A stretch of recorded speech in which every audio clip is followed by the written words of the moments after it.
Do you know what it really means to serve? We're not talking about following orders, carrying weapons, or marching in line.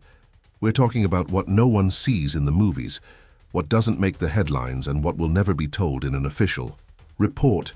To serve is to get your hands dirty with blood to protect a brother, and then wash your face with tears in silence. It's to share the last sip of water without blinking. It's to laugh at unfunny jokes just to keep fear from choking everyone. It's to carry a body on your shoulders with a broken leg and a shattered heart, because giving up was never an option. This video is not about war. It's about humanity, at its limit. It's about that moment when a soldier, in the midst of chaos, doesn't think about country, doesn't think about politics. He thinks about the dirty face next to him, which could be that of a brother, a son, or even his own. Get ready to hear stories that will dismantle everything you thought you knew about military service. Stories that are not just set on the battlefield, but also the souls of those who chose to fight. Not for medals, but for love, for compassion, for brotherhood. Because in the end, serving is not about killing. It is about protecting. It is not about hardening. It is about feeling. And when everything seems to fall apart, it is the bond between brothers that holds the world together.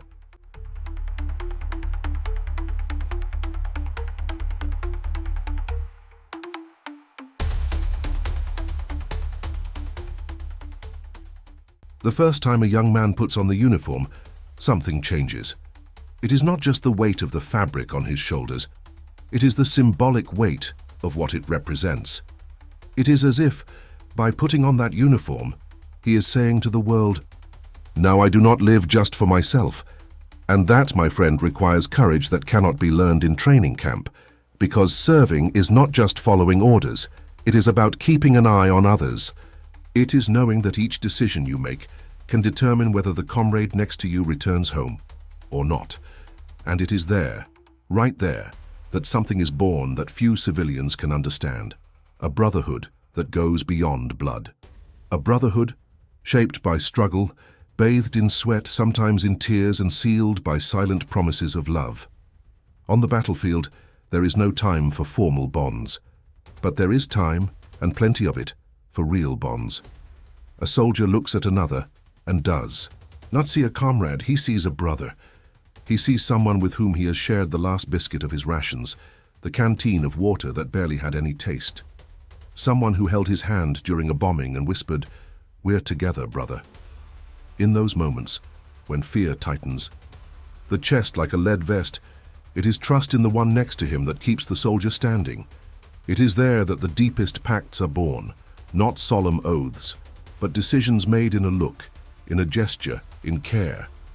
Decisions that say, "If you fall, I will come back for you." This is more than discipline. This is the power of kindness. This is the purest form of compassion. And perhaps the most impressive thing is that these bonds do not need words. They are felt. A simple look can contain more hope than an entire speech. A touch on the shoulder can be enough to calm the deepest insecurity. And it is in these gestures, often invisible, that the true meaning of service is revealed. It is not fighting for a country, a symbol, a flag. It is fighting for the dirty face of the guy next to you, for the partner who woke up with nightmares, for the friend who held back his hidden tears. This is what service is, giving yourself up. It is turning the uniform into an invisible embrace. And your own chest, a living armor for the other. And it is only the beginning, because when the fire really starts to roar, the bond forged transforms into something even deeper. Theory disappears at the first shot. Everything that was learned in class, every step of protocol, every rule memorized, disappears like smoke the moment the smell of gunpowder fills the air. And it is there in this abyss between simulation and reality that the baptism of fire is born. The soldier, no matter how prepared he is never ready for the feeling of having his life in his hands, and death lurking. Time stretches. The heart races. Sounds mix together. It is naked fear, fear without a filter. But curiously, it is also the moment in which the strongest bond between men is formed, because in that chaos, each one realizes he is alive because of the other. And living there is a silent pact of trust. One runs to retrieve ammunition. Another crawls to cover the rear guard. A third shouts a name he barely knew weeks ago. And this is the miracle of brotherhood in real time. It is not Hollywood bravery. It is instinct allied with love. It is mutual understanding in the midst of hell. They understand that the mistake of one will be the end of all, and so each gesture becomes sacred. A soldier who hesitates ruins everything. A soldier who trusts transforms fear into movement. And when everything is over, when the fire calms down and the silence falls heavily, they look at each other differently. They know that something has changed, that now they are more than colleagues, they are soul brothers, sealed not by blood, but by sweat, mud, and survival. And it is interesting how, even years later, many of them do not remember the details of the mission. But they remember exactly who was by their side. They remember the touch on the shoulder, the voice that said, "It will work out," the human shield that someone became on impulse. Because the baptism of fire doesn't just mark the body, but it marks the spirit. It reveals human nature at its limit, the wisdom that emerges from chaos, the kind of love that only arises in urgency. And that's why many say that, after that moment, they were never the same. Not because of the war itself, but because of the rare chance to witness what it's like to have someone who would risk their life for you without thinking twice. And it's at that point that the true meaning of service begins to take on a name, a face, a scar. He was supposed to retreat. The order was clear. The radio shouted 3 times, "Go back now." But he stayed. There on the ground, amid the sound of gunshots and the thick dust, lay the body of a brother, alive but seriously injured, blood dripping, eyes crying out for help. And that's when Private Martins made his decision. It wasn't a thought-out or calculated act. It was impulse, instinct, love. He put him on his shoulders even though his own arm hung limp, fractured by shrapnel, and he began to walk, one step at a time, under heavy fire, dodging holes, ignoring the pain. A single soldier, carrying 2 hearts, and each step he took was a living prayer for survival. The others in the distance watched in shock. They wanted to help, but they knew they would all fall. It was him and his courage, him and his faith, him and that unwritten promise that said, "No one gets left behind." It was almost 2 kilometers. When he finally crossed the extraction zone, he fell to his knees, breathless. And before fainting, he whispered, "I did it." The rescued one, he survived. He was never able to look at the world the same way again. "He gave me life twice," he said, with tears in his eyes. And those who were there never forgot. Because that day it was not one man who carried another. It was the essence of fraternity in the form of flesh, bones, and a strength that only love explains. Martins never considered himself a hero. When asked about that day, he would simply answer, "I did what anyone would do." But the others knew, no, not everyone would do it. It took more than technique. It took perseverance, altruism, honor. It took seeing in the other person not just a colleague in uniform, but a piece of oneself. Today, Martin's name is engraved on a discreet mural at the base, but where he lives most is in the memory of the soldier who was carried, in the choked voices of those who saw him, and in every young recruit who hears this story on night. Watch and learns, even before taking up arms, what it really means to serve with one's heart. No one had planned to go, but everyone went. When Amaral's body was taken away by helicopter that morning, there was a void in the air. During the day, no one said much. The look on each person's face said it all. At night, in an improvised corner of the base, they gathered. Without full uniforms, without orders from the command, without rehearsed words, they sat in a circle, some with dirty faces, others hugging their own knees. A bottle was passed from hand to hand, not out of habit, but as a ritual. It was a primitive way of staying together. And there, in the middle of that dark and cruel desert, silence reigned. There was no speech, there was mourning. A silence full of understanding, of emotion, of exposed humanity. Little by little, someone took a deep breath. Another let a tear run down. A third stood up, took a folded photo from his pocket of a Marl with the base dog, and left it in the center. From that moment on, gestures spoke louder. One left a bullet, another left a note with an inside joke. It wasn't about death, it was about memory, silent love shared without vanity. It was as if everyone there was saying, without opening their mouths, "You were part of us." And in that spontaneous ritual, an invisible force was born. Something that has no name in war books, but is more powerful than any medal, the certainty that no one would be forgotten. That pain would not separate, but unite. And it was in that shared silence that many of them found for the first time a deeper meaning for what they were doing there. It wasn't about politics. It wasn't about command. It was about affection, about respect, about that alliance of souls that is formed when one lives and loses together. That night everyone cried, but they weren't tears of weakness. They were tears of wisdom, of reconciliation with pain. Because those who cry together heal together. And those who understand the language of silence on a night of loss are ready to hear everything that life will still scream in the coming battles.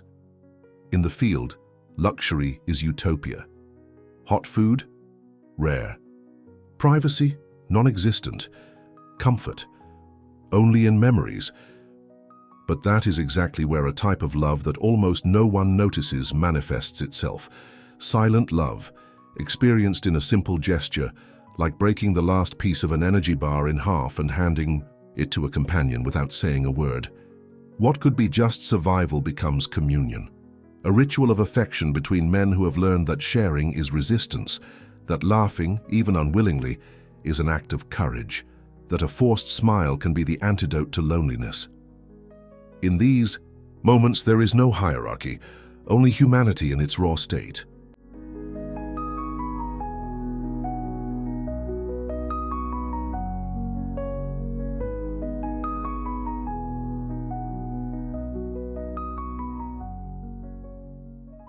One day a soldier, seeing the other visibly emotionally broken, made up a bad joke. If today's rations were a punishment, they would come with double punishment.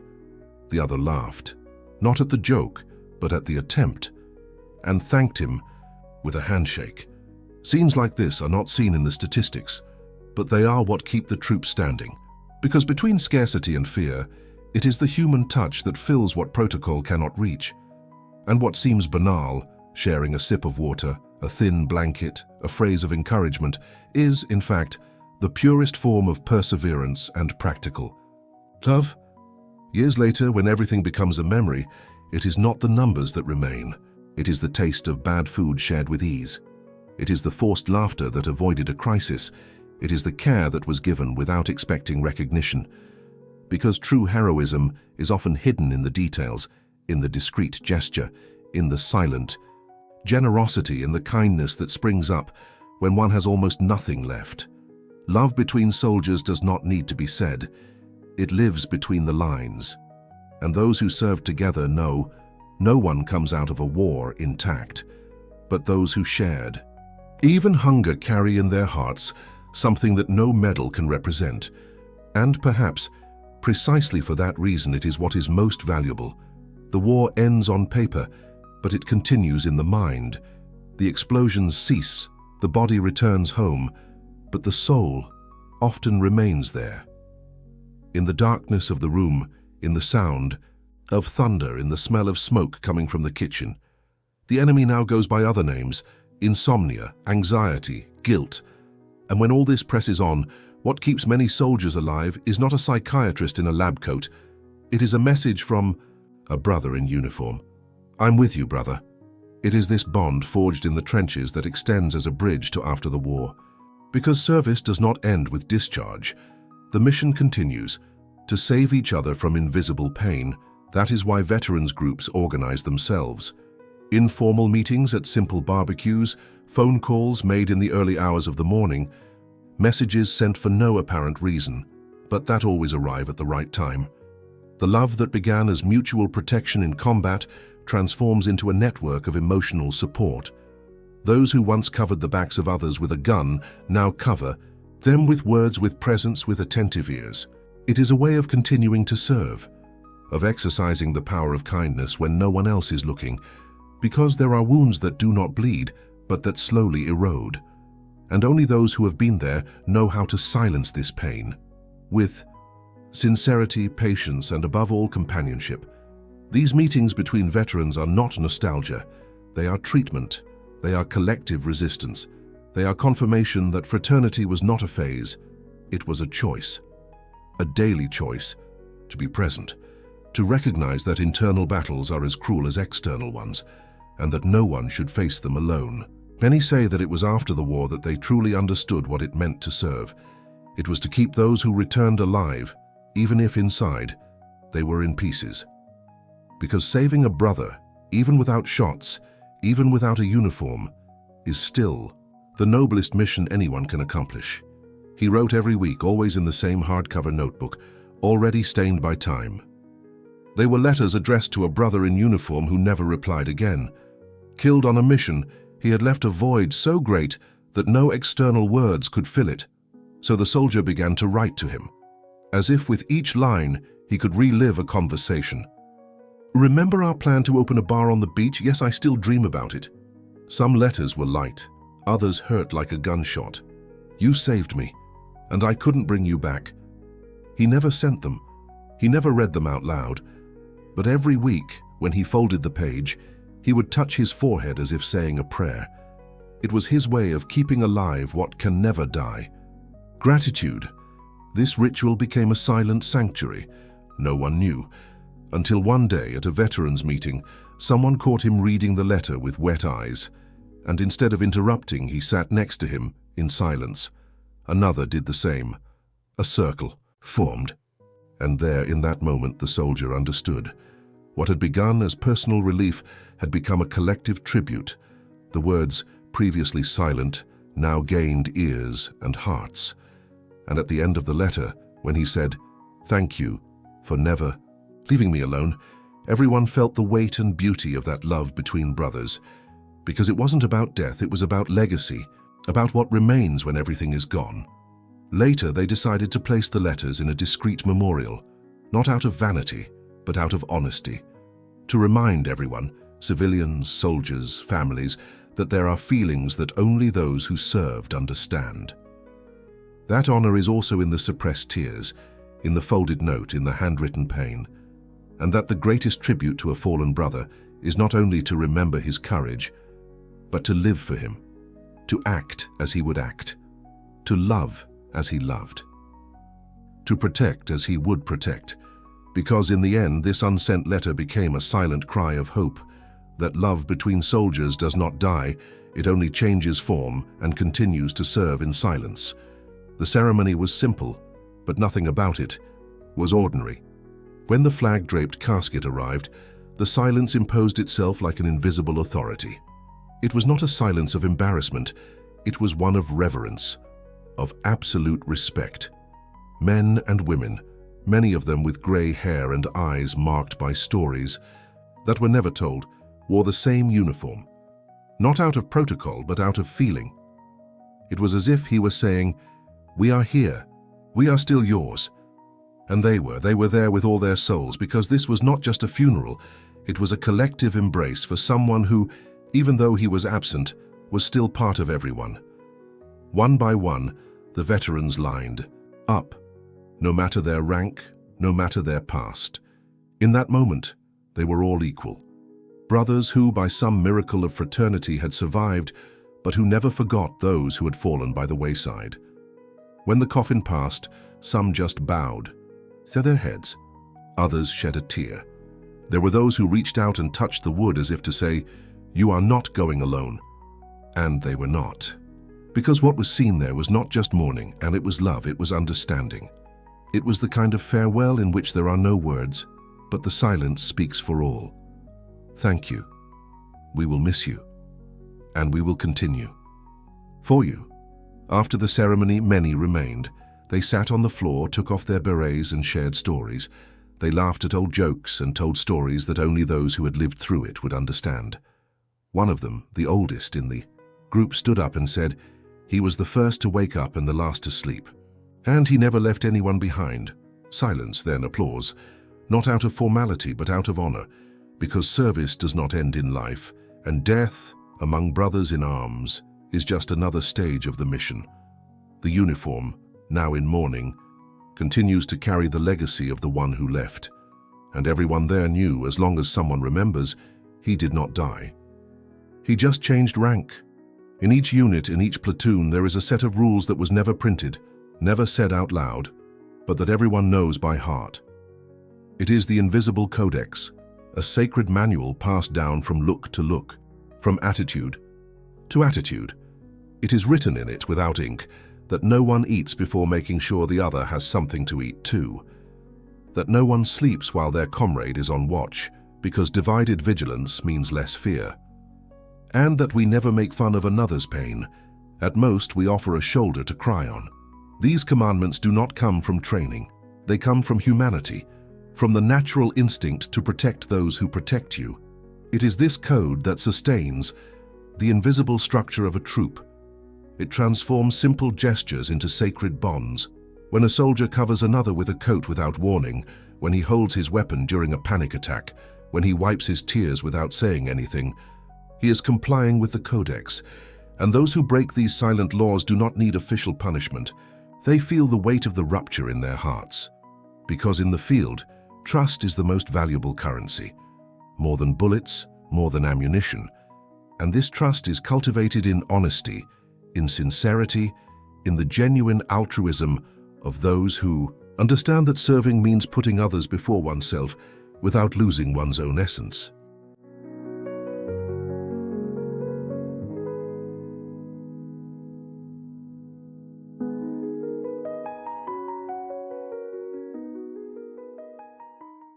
And the most beautiful thing is that when the years go by and the war is behind us, this codex is still valid. Former soldiers still practice it without realizing it. They help strangers as if they were brothers. They sit with their backs to the wall in bars out of habit. They observe everything, protect without fanfare. They live with a radar on, not out of paranoia, but out of respect for the mission they once swore to fulfill. Because those who learn to serve in this way no longer know how to live any other way. And even if the outside world doesn't understand, between them it's simple. A gesture, a look, a silence. And the codex continues to be the supreme law of the fraternity. It was the end of a disastrous mission.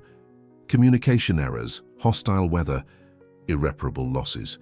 Men returned with their bodies intact, but with their souls in pieces. Among them, a young soldier, the youngest of the group, walked in silence with a lost gaze and the rifle hanging from his shoulder as if it weighed tons. When he arrived at the base, he broke down. Literally. He fell to his knees in the middle of the yard, curled up, crying like a child. The others looked at each other. Some turned their faces away, others looked away. But the commander, a tough man of few words, approached, took off his helmet, knelt beside him, and hugged him. He said nothing. He just held him there, on the ground in silence. It was an unexpected, disconcerting gesture, but in that moment the weight the boy was carrying was shared. And what could have been a scene of weakness became the strongest act of the day. The commander didn't need to give orders. That attitude taught more than any shout or manual. It taught that serving also means knowing when to be silent, when to welcome, when to be human before being a soldier, because pain needs space. And sometimes what keeps a soldier alive is not strategy. It's the love that someone had the courage to show, even with everyone's eyes turned. After that day, the platoon changed. The young soldier changed, and the commander became a legend. Not because of victories in combat, but because of that hug. A gesture that was not recorded in the report did not become a decoration, but became eternal in the memory of those who saw it. Because at that moment, it became clear what it really means to lead. It means having compassion when protocol says to be tough. It means remembering every day that behind the rifle, the uniform, the vest, there beats a heart. One that feels fear, longing, insecurity. But that finds strength when someone, even without obligation, chooses to simply stay. And that is true service. After hearing all this, tell me, do you still think that serving is just following orders? Have we given enough value to what really matters?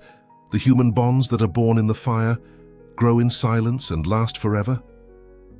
The brotherhood that exists between soldiers is one of the purest forms of love. It is the kind of alliance that does not need words, only presence. It's the kind of loyalty that can't be taught. It has to be lived. And perhaps the world out there needs to learn a little more from this. So now I ask you, who do you still need to reconnect with? Who is by your side fighting invisible battles, and you didn't even notice? How about being the first to extend a hand, to show the power of kindness, to prove that, even outside the battlefield, there is still courage, respect, and compassion in the world? If this touched your heart, leave a comment, share it with someone you consider a brother or sister in life, and of course, subscribe to the channel, turn on notifications, and continue with us on this journey of stories that reveal what is deepest in the human soul. Because in the end, the true mission is to never leave anyone behind.